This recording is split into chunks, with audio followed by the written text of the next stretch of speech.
Espera. Ya, bueno. Nuestro equipo se encargará de presentar a continuación una serie de pasos que se llevaron a cabo para realizar un mapa de riesgo por dos químicos, que es la dimetilamina y la monometilamina. Está integrado por Cruz Vilchis Alejandro, Elizalde Cruz Jimena, un servidor, Estrada Figueroa Christopher Jesús y Lozano Hernández Brian.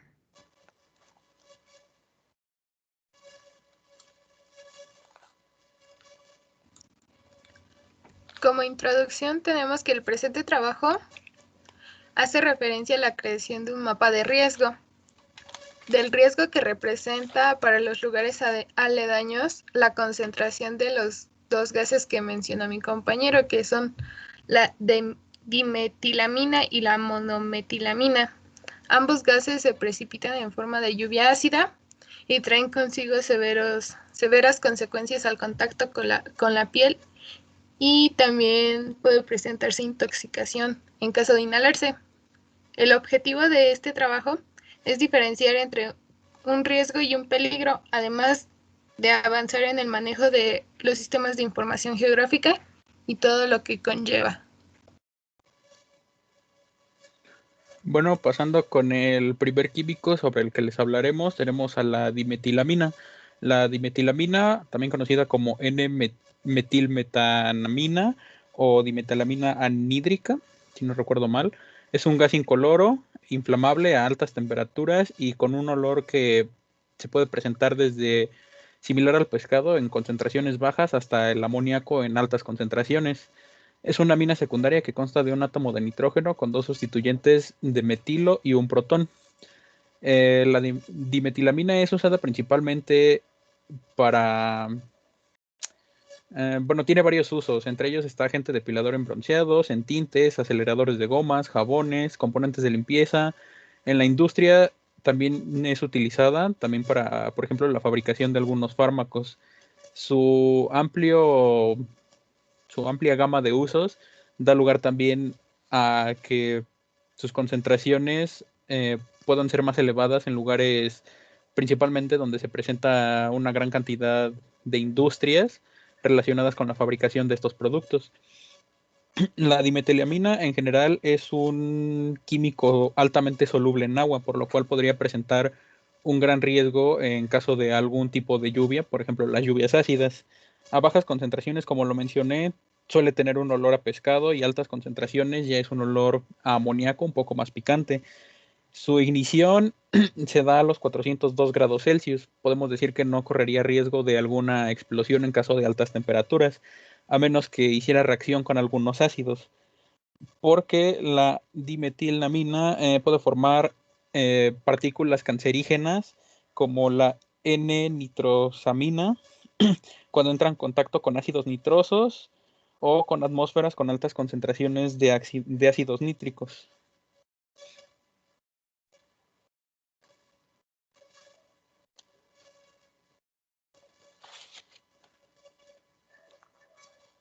Bueno, yo les voy a hablar sobre la monometilamina. La monometilamina es el compuesto orgánico de fórmula CH3NH2. Es un gas incoloro derivado del amoníaco, donde un átomo de H se reemplaza por un grupo metilo. Esta es la amina primaria más sencilla, se suele distribuir en disolución de metanol, etanol, THF y agua, o como gas anhídrido en contenedores metálicos presurizados. Tiene un fuerte olor similar al de pescado manido o podrido. La metilamina se emplea como materia prima de síntesis de muchos otros compuestos comercialmente disponibles, por lo que se fabrican cientos de millones de kilogramos cada año. La metilamina es un buen nucleófilo por ser altamente básico y libre. Se usa en química orgánica, está muy extendido. Algunas reacciones que participan en reactivos simples son, al reaccionar con fósgeno nos da isocianato de metilo. También cuando reacciona con el disulfuro de carbono e hidróxido de sodio nos da metiltitiocarbamato de sodio. Cuando reacciona con el cloroformo y una base nos da isocianuro de metilo. Y cuando reacciona con el óxido de etileno nos da metiletanolaminas. Entre las sustancias de interés comerciales obtenidas a partir de la metilamina, encontramos los fármacos efedrina y teofilina, los pesticidas carbofurano, carbaril y metamsodio, y los disolventes metilformamina y metilpirrolidona. La preparación de algunos surfasantes y reveladores fotográficos también requiere metilamina como materia prima.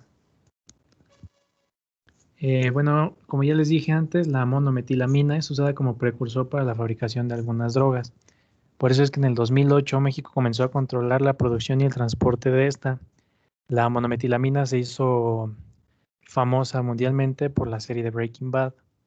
Aquí también vemos la tabla donde encontramos las características físicas y químicas de la monometilamina, como es su punto de ebullición, la densidad del líquido al punto de ebullición, la presión del vapor, la densidad del gas, solubilidad del agua, su pH y la apariencia y olor.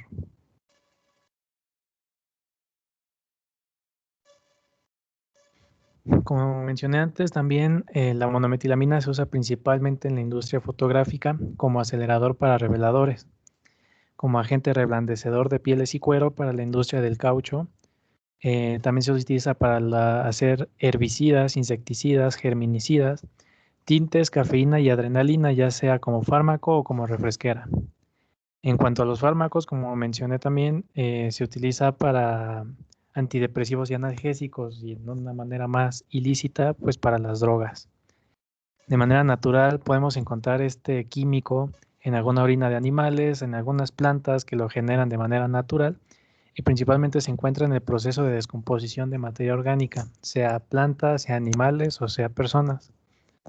Este es un poco tóxico, sin embargo, se descompone rápidamente en el medio ambiente. En el agua las liberaciones se evaporan rápidamente y se descomponen en la atmósfera en cuestión de días. Les voy a hablar rápido del caso Celanese en Cangrejera, México.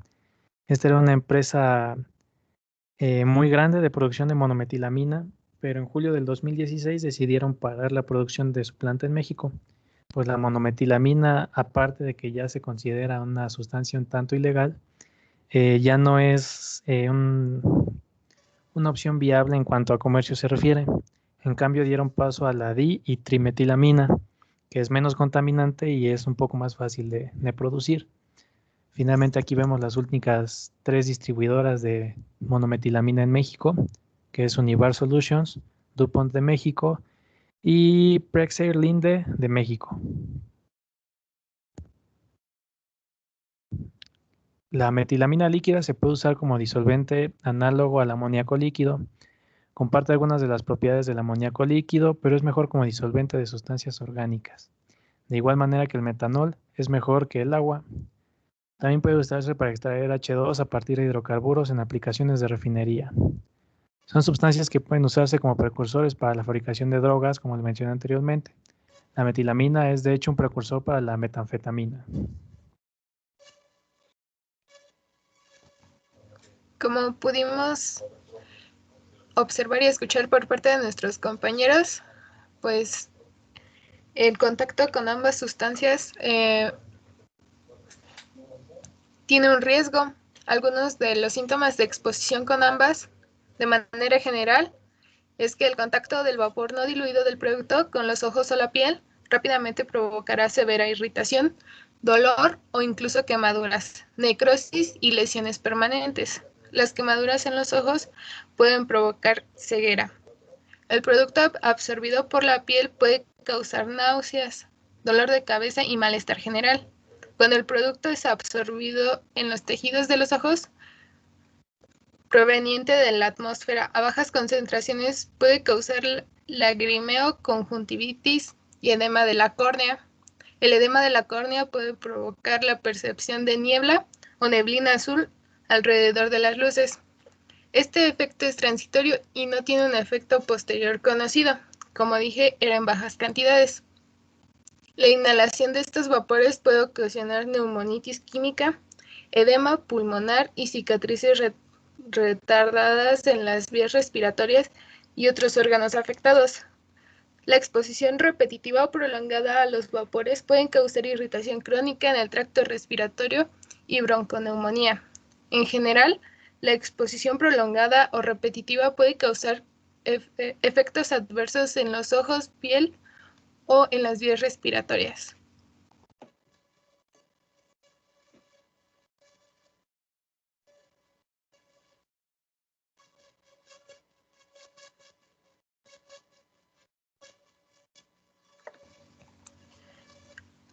Ahora tenemos que es un mapa. Para poder entender el proyecto tenemos que saber qué es un mapa. Un mapa es una representación gráfica, como lo sabemos, simplificada de un territorio con propiedades métricas sobre una superficie bidimensional que puede ser plana, esférica o incluso poliédrica.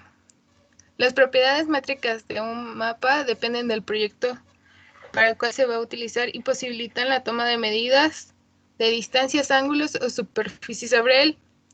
Su relación con la realidad, en algunos casos, aplicando coeficientes conocidos para la corrección de las medidas. La siguiente, por favor.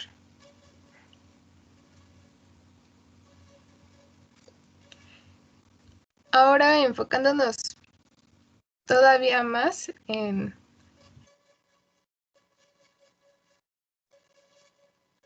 es una medida de la magnitud de los daños frente a una situación peligrosa.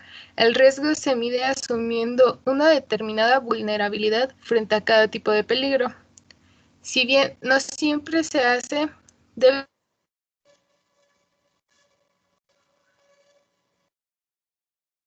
de ocurrencia de un peligro y vulnerable, que es la probabilidad de ocurrencia de daños dado que se ha presentado un peligro y un riesgo, que es como se tendría que decir. Un peligro es una situación que produce un nivel de amenaza a la vida, a la salud o a la propiedad, o incluso al medio ambiente.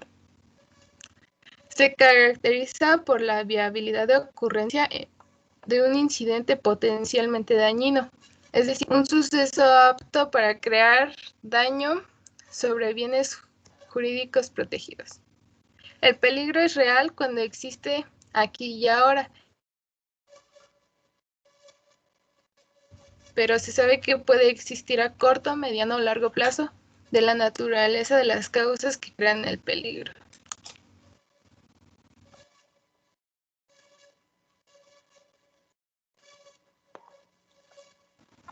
Para diferenciarlo un poco más del peligro y el riesgo, el peligro es una condición o característica intrínseca que puede causar lesión o enfermedad, daño a la propiedad y o paralización de un proceso. En cambio, el riesgo es la combinación de la probabilidad y la consecuencia de no controlar el peligro. Aquí tenemos un breve ejemplo donde el peligro puede ser un piso resbaloso y el riesgo es la probabilidad baja de una fractura. ¿Cuál es la utilidad de un mapa de riesgo?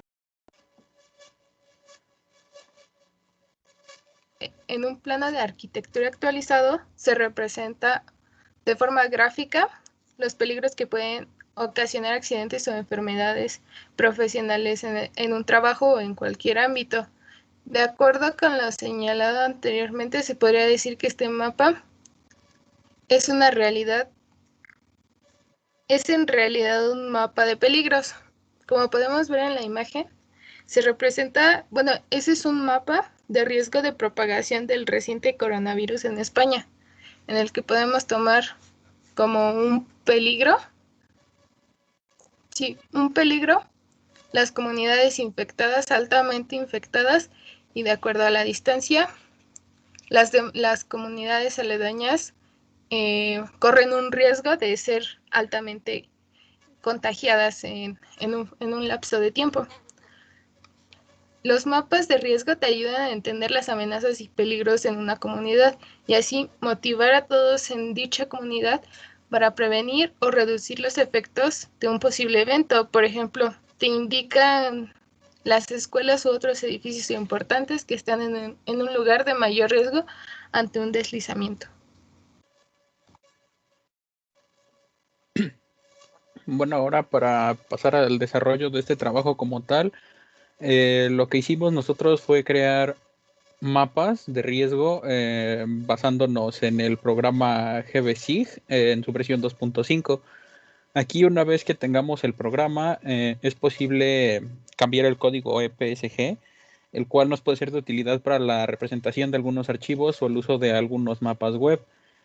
No es necesario hacer el cambio de este código, pero si alguna vez se llegara a realizar algún trabajo que requiera de insertar algún mapa, pues se podría cambiar este código.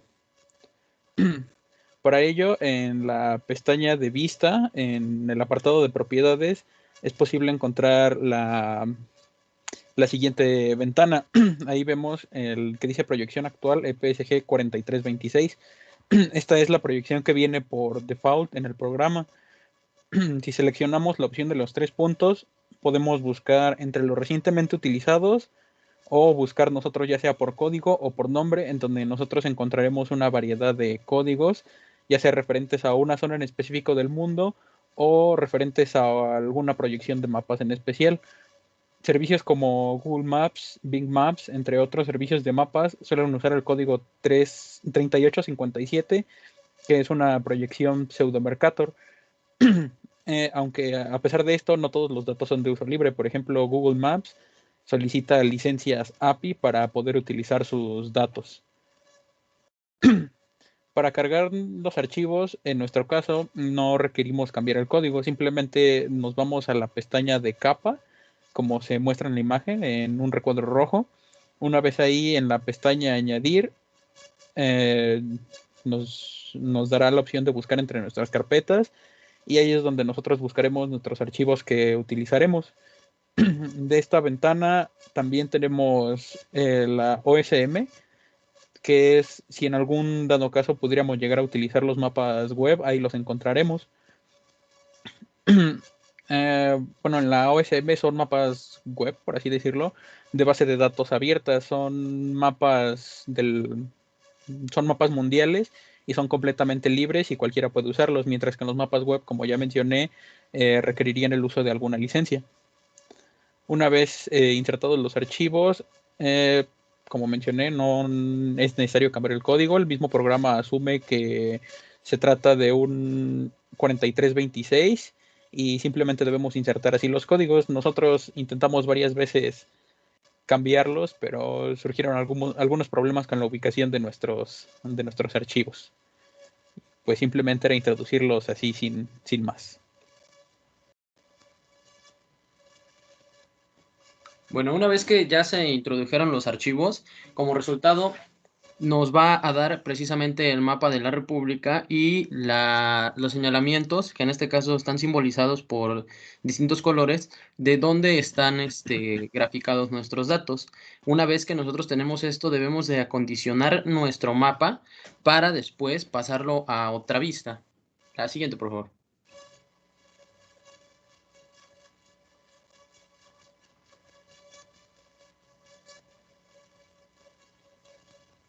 La siguiente, ajá. Ok, una vez que nosotros tenemos el mapa, nos vamos a ir con clic derecho y vamos a seleccionar propiedades en las cuales vamos a cambiar la simbología. Al momento de cambiarla, lo que hicimos fue darles una escala de color en la cual el rojo representa la menor concentración del químico y el morado y púrpura representan la mayor concentración. También en las etiquetas se les cambió el nombre para que al momento de que nosotros introduzcamos la simbología, aparezca el color y el nombre cuando ya estemos haciendo el diseño final del mapa. La siguiente, por favor. Bueno, una vez hecho esto, lo que hicimos fue hacer círculos concéntricos en cada uno de los puntos donde se encontraban nuestras zonas de estudio, que iban también con una escala de colores para representar la cantidad de riesgo que existía con respecto a la distancia según la cantidad de concentración de químico. Como se puede ver en el óvalo rojo que está en la parte superior, ese es el botón en el cual nosotros dimos clic para empezar a hacer un dibujo dentro del mismo mapa. La siguiente, por favor. Una vez que terminamos de hacer los círculos concéntricos, obtuvimos este resultado en el cual nos muestra el riesgo que hay según la distancia en cada uno de los puntos donde tenemos nuestras regiones de estudio. La que sigue. Bueno, después de esto pasamos a la vista de mapa y cargamos el mapa que ya tenemos. En esta vista lo que vamos a hacer es introducir los detalles que son finales. En este caso se introduce la rosa de los vientos, introducimos lo que es el título, introducimos la simbología y la escala. Asimismo, introducimos la escala de riesgo, la cual, como se puede ver, le fuimos dando colores que van desde el rojo carmín hasta un color rosa pastel, donde nos va a indicar el rojo carmín en el riesgo alto y el rosa pastel en un riesgo bajo. Todo esto se hizo con la barra de herramientas que está en la parte superior, en la cual la letra A nos sirvió para introducir cuadros de texto, y en donde está la parte de la escala encontramos todas las herramientas que nos sirven para llamar a los valores que ya teníamos, en este caso la simbología y la escala. La que sigue, por favor. Bueno, nuestro producto final fueron 2 mapas, y el primero es un mapa de riesgo por dimetilamina en México, en el cual nosotros, como podemos ver, tenemos en el lado izquierdo inferior, tenemos nuestra simbología, que como ya había mencionado, representa, dependiendo la cantidad de concentración por el químico, está representado y está el nombre del municipio al cual corresponde. Podemos ver la escala, podemos ver también la escala de riesgo y como tal el mapa y cuál fue nuestro producto final. La que sigue, por favor. En este caso es el mapa de riesgo por monometilamina en México, el cual prácticamente es lo mismo. Tenemos una simbología en el cual nos va a representar la concentración del químico y a qué municipio corresponde. Asimismo, la escala de riesgo, como la escala en cuestión de distancias. Y este fue el producto que obtuvimos al hacer el trabajo en GBSIC. La que sigue. Bueno, ahora para hacer un poco de énfasis y ver cómo es que nos sirven estos mapas o cómo es que los podemos interpretar, vamos a hacer un análisis regional, el cual está centrado, valga la redundancia, en la parte centro del país, donde encontramos tanto mayor cantidad de municipios de los cuales tenemos información, y a su vez encontramos también mucha variedad en cuanto a concentración en estos municipios, lo cual nos puede dar un análisis más amplio para ver de qué forma y cómo se interpretan este tipo de mapas. La que sigue. Bueno, como ya se había mencionado desde un principio, ambos químicos son solubles en agua, y esto puede ocasionar que en la temporada de lluvias nosotros tengamos lluvias ácidas.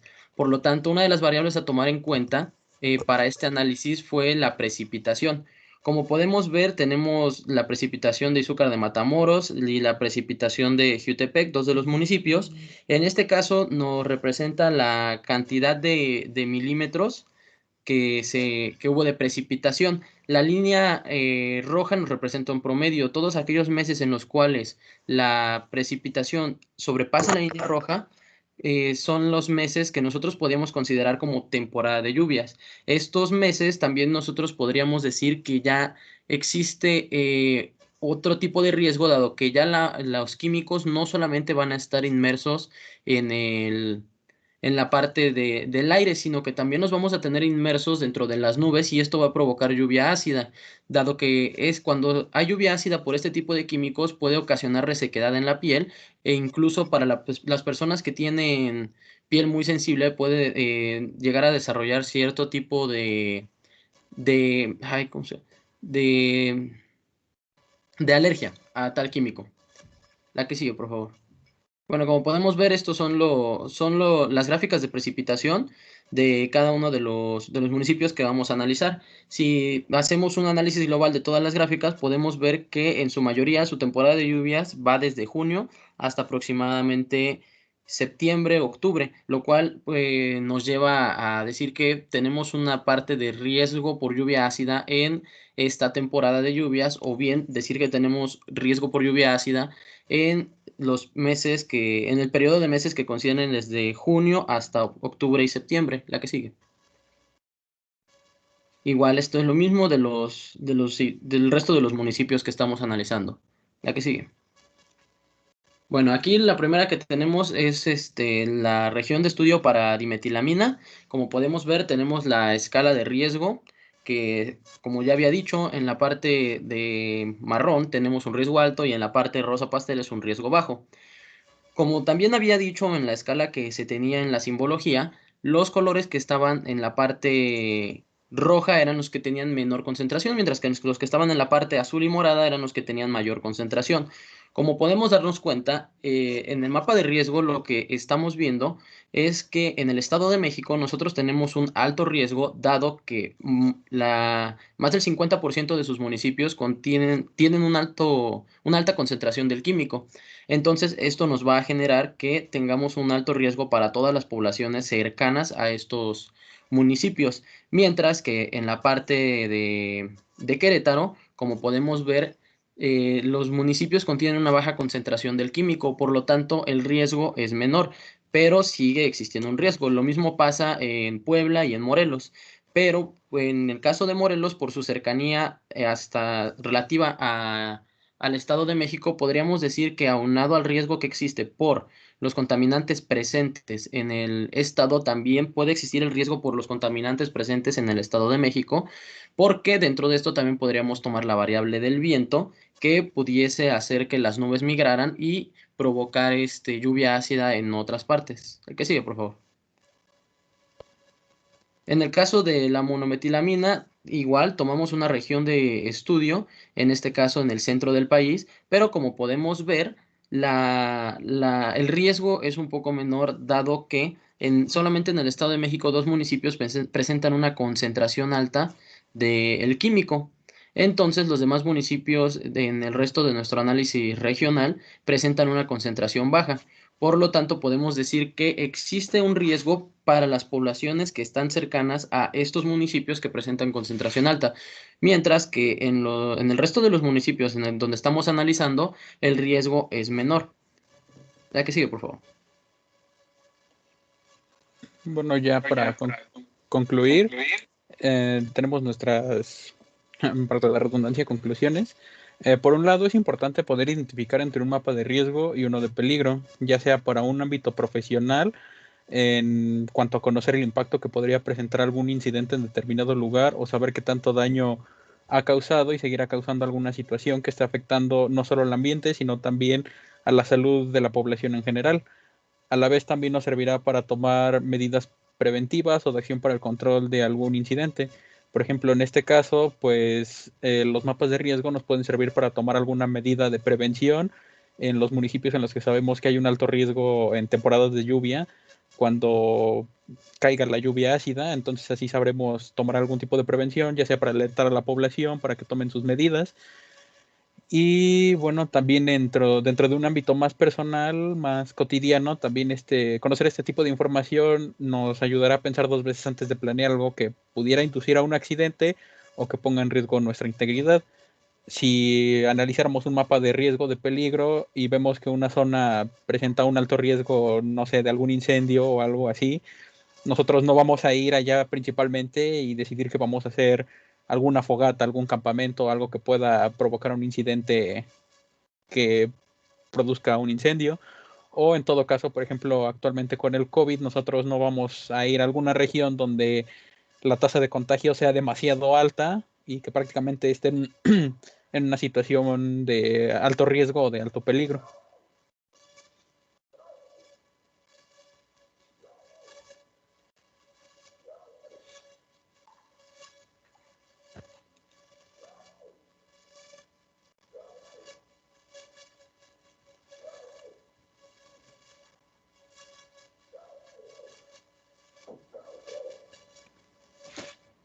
Bueno, otra de las conclusiones que nosotros podemos tener es que es importante tener presente el riesgo siempre que nosotros nos encontremos en algún lugar. No solo hablando en un ámbito ambiental, porque muchas veces se habla del riesgo ambiental y es algo muy sonado y que la mayoría de las personas están familiarizados con esto, pero siempre existe un riesgo en en todos los lugares, no solamente ambiental, puede ser un riesgo, este incluso provocado en cierto punto por la parte humana. Entonces es importante siempre estar bien informado de los riesgos que nosotros podemos tener presentes cuando estamos en un cierto punto, para también tener en cuenta la viabilidad de estar o de acudir a ese lugar, y así evitar algún tipo de percance que se pudiese generar.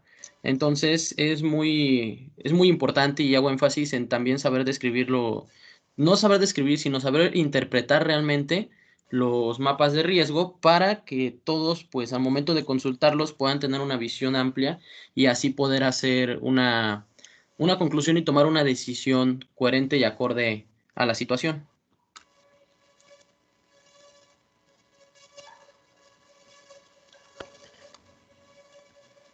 Como tercera conclusión,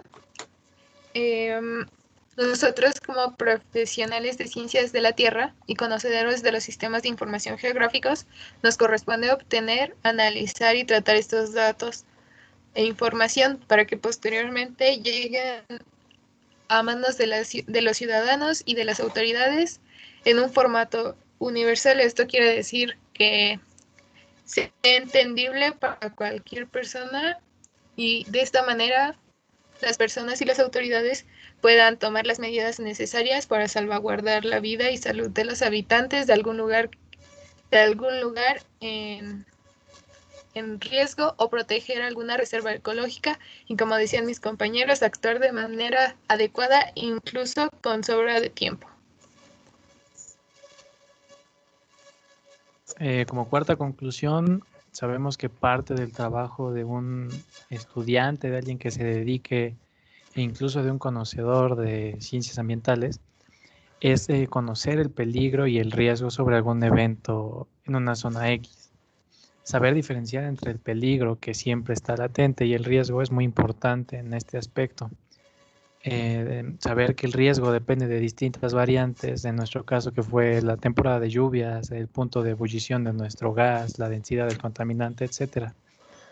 Aquí presentamos un caso donde se ve claro y ejemplificada la diferencia entre riesgo y peligro, y qué variantes puedes tomar para realizar un mapa adecuado.